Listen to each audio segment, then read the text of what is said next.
जय हिंद दोस्तों, वंदे मातरम। अभी तक आप लोगों के संज्ञान में नीट एग्जाम के जो रिजल्ट सामने आए हैं उसका पूरा मुद्दा आ ही गया होगा।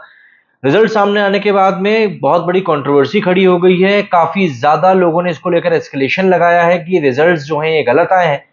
लेकिन सबके सबसे दुख की बात यह है कि ये नीट एग्जाम जो कि हमारे देश को भावी डॉक्टर्स देने का काम करेगा, इस एग्जाम के रिजल्ट में जो गड़बड़ी की बात आई है इसको कोई बड़ा मीडिया हाउस भी कवर नहीं कर रहा है, और बल्कि जो कई सारे यूट्यूबर्स हैं जो कि इस बात को कवर कर सकते हैं वो भी इस बारे में कुछ नहीं बोल रहे हैं।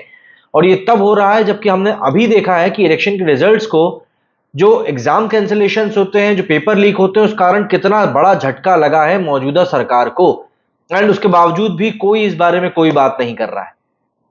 एनटीए रिजल्ट में, जो नीट के रिजल्ट में जो पूरी बात निकलकर सामने आई है, पहले जरा उसको समझ लेते हैं कि क्या क्या कंट्रोवर्सी इससे जुड़ी हुई हैं, जिससे कि अगर आपको इस बारे में नहीं पता है तो आपको पूरा मामला पता चल सके, क्योंकि ये देश के कई लाख बच्चों के रिजल्ट्स का सवाल है। और वाकई में ये कुछ ऐसी चीजें निकलकर सामने हैं जिनको कि सुनकर ही आपको लगेगा, अगर आप इस एग्जाम में इन्वॉल्व नहीं भी थे तो भी आपको लगेगा कि यार ये तो वाकई में कुछ ना कुछ गड़बड़ी है। सबसे बड़ी कंट्रोवर्सी की वजह तो यही है कि इस बार के नीट एग्जाम में एक नहीं, दो नहीं, तीन नहीं, चार नहीं, पांच नहीं, छह नहीं, बल्कि पूरे 67 बच्चों ने AIR 1 रैंक हासिल करी है। 67 बच्चों की बात कर रहा हूं मैं। मतलब अगर इनके परसेंटाइल्स की मैं बात करूं तो 99.997129 परसेंटाइल इन लोगों ने हासिल किया है। वही अगर मैं बात करूं पिछली 2023 के नीट एग्जाम की, तो सिर्फ दो बच्चे ऐसा कर पाए थे, और दो बच्चों से सिग्निफिकेंटली 67 पर ये नंबर पहुंच जाना अपने आप में एक बहुत बड़ा शॉकिंग फैक्टर है। मतलब इन 67 बच्चों के करीब 720 में से 720 नंबर आए हैं। और 2023 के जो दो बच्चों की मैंने आपको बात बताई थी, ये दोनों थे तमिलनाडु और आंध्र प्रदेश से। लेकिन इस बार ऐसा लगता है कि पता नहीं कौन सी काया पलट गई है या कौन सी चीज निकलकर सामने आ गई। इसके अलावा एक और जो सबसे बड़ा इशू उठाया जा रहा है वो ये कि बच्चों के 718 और 719 नंबर भी आए हैं। अब अगर आप नीट के एग्जाम से फैमिलियर नहीं है तो मैं आपको बता दूं कि 720 नंबर हाईएस्ट है। इसके बाद अगर कोई बच्चा क्वेश्चन अटेम्प्ट करता है और वो नेगेटिव मार्किंग में जाता है तो उसके 715 नंबर आएंगे, और अगर वो कोई क्वेश्चन छोड़ देता है तो उसके 716 नंबर आएंगे। मतलब 717, 718, 719 का कोई रोल नहीं है। तो ये सवाल जब एनटीए, नेशनल टेस्टिंग एजेंसी के सामने उठाया गया, तब इसका क्लैरिफिकेशन उन लोगों ने दिया, और उन्होंने कहा है कि हम लोगों ने ग्रेस मार्किंग करी है, हम लोगों ने ग्रेस मार्क्स दिए हैं। और इसको लेकर उनका कहना है कि एनटीए को काफी सारे रिप्रेजेंटेशंस और कोर्ट केसेस रिसीव हुए थे उन कैंडिडेट से जो कि नीट यूजी 2024 में अपीयर हुए थे। कंसर्न रेज किया गया था लॉस ऑफ टाइम का, और एग्जामिनेशन जो हुआ था 5 तारीख को, 5 मई को, उसको लेकर। तो उस लॉस ऑफ टाइम को लेकर और कुछ और चीजें थी, उनको लेकर एक ग्रेस मार्किंग सिस्टम डेवलप किया गया कोर्ट के ऑर्डर के ऊपर, जिस तरह से इनका कहना है as per the court orders and apex court, honourable apex court इन लोगों ने यहां पर मेंशन भी किया है, इन्होंने जो नोटिस दिया है, और उसके तहत ही इन लोगों ने अपना फैसला किया है ग्रेस मार्किंग करने का। अब बच्चों का ये सवाल है कि भैया इसको लेकर आप लोगों ने खुले तौर पर तो कोई बात कही नहीं। और सबसे बड़ा सवाल जो लोग पूछ रहे हैं वो ये कि भैया आप हमको बताओ तो सही कि क्या मार्किंग सिस्टम आप लोगों ने यूज किया है इसको लेकर। अब ये ग्रेस मार्क वाली पूरी बात तो चलो ठीक है, फिर भी एक बार कोर्ट ऑर्डर में बात उलझ जाती है, लेकिन इसके बाद में एक रोल नंबर की लिस्ट बहुत वायरल हो रही है। इसमें 8 में से 6 रोल नंबर अगर आप देखेंगे तो ये शुरू होते हैं 2307010 से, एंड बताया जाता है कि ये सारे के सारे रोल नंबर एक ही एग्जाम सेंटर के हैं, और इन 8 में से 6 बच्चों ने टॉप किया है। हरियाणा के इन 6 बच्चों ने टॉप किया है। एंड जाहिर सी बात है इसके बाद तो सवाल उठेगा ही कि भैया आखिर ये पूरा का पूरा माजरा क्या है।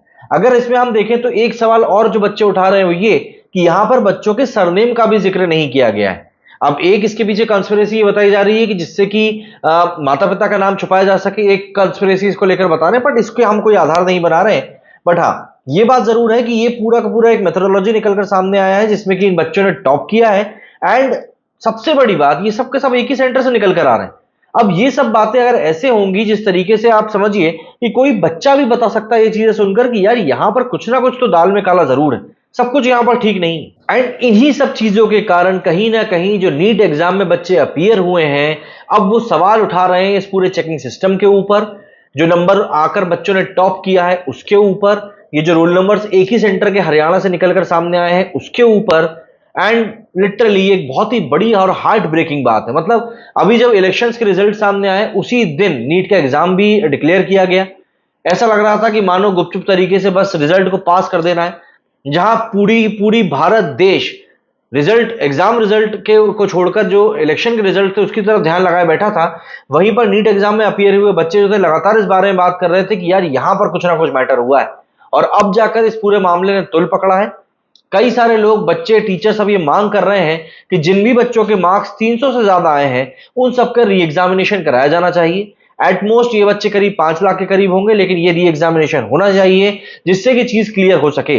देखिए, ये देश के भविष्य का मामला है। डॉक्टरी पेशा अपने आप में भगवान से जुड़ा हुआ मामला होता है। डॉक्टर को नेक्स्ट टू भगवान माना जाता है, और उस एग्जाम में अगर इस तरह की धांधली की बात सामने आएगी तो ऑब्वियस सी बात है, जो एक भरोसा है, जो एक विश्वास है सिस्टम के ऊपर आने वाली पीढ़ी का, वो अभी कहीं ना कहीं डालमडोल हो जाएगा और वो खराब भी होगा।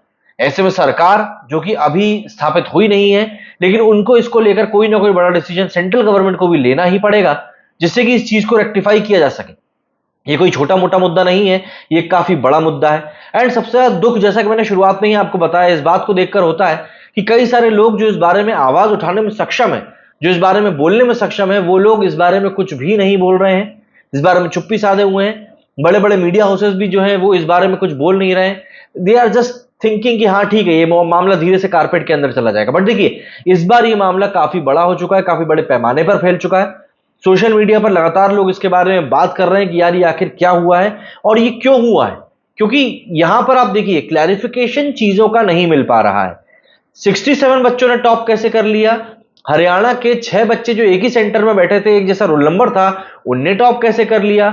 ग्रेस मार्किंग सिस्टम कहां से आ गया? क्या मेथोडोलॉजी उसके लिए यूज करी गई? ये कुछ बहुत बड़े सवाल हैं जो इस समय उठ रहे हैं। एंड जब नीट एग्जाम हुआ था तब भी नीट के पेपर लीक को लेकर काफी बातें हुई थी, उस समय भी काफी अफवाहें उड़ी थी, लेकिन उसके बावजूद भी चीजें आगे बढ़ी हैं। एंड अब जबकि रिजल्ट निकलकर सामने आया है तो चीजें और भी ज्यादा एस्केलेट हो गई हैं। एंड सबसे बड़ी बात, इन सब चीजों को लेकर नेशनल टेस्टिंग एजेंसी ने लिखा है कि integrity matters, NTA's zero tolerance policy against malpractice ensures a level playing field for all NEET 2024 aspirants, let's uphold the value of honesty and fairness in examination. मतलब इनका सीधे तौर पर यही कहना है कि भाई हमने हमारी तरफ से पूरी पारदर्शिता रखी है और आपको हमारे ऊपर भरोसा करना पड़ेगा, लेकिन जो बातें यहां पर उठाई जा रही हैं स्टूडेंट्स की तरफ से, हमें उनकी तरफ भी देखना पड़ेगा।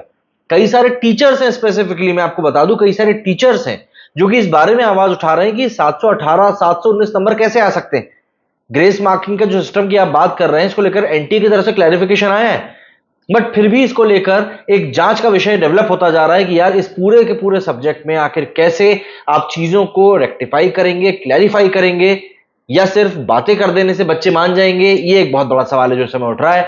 साथ साथ इसके ये भी बात उठ रही है कि क्या यहां पर पैसे खिलाने वाला भी कोई कांड हुआ है?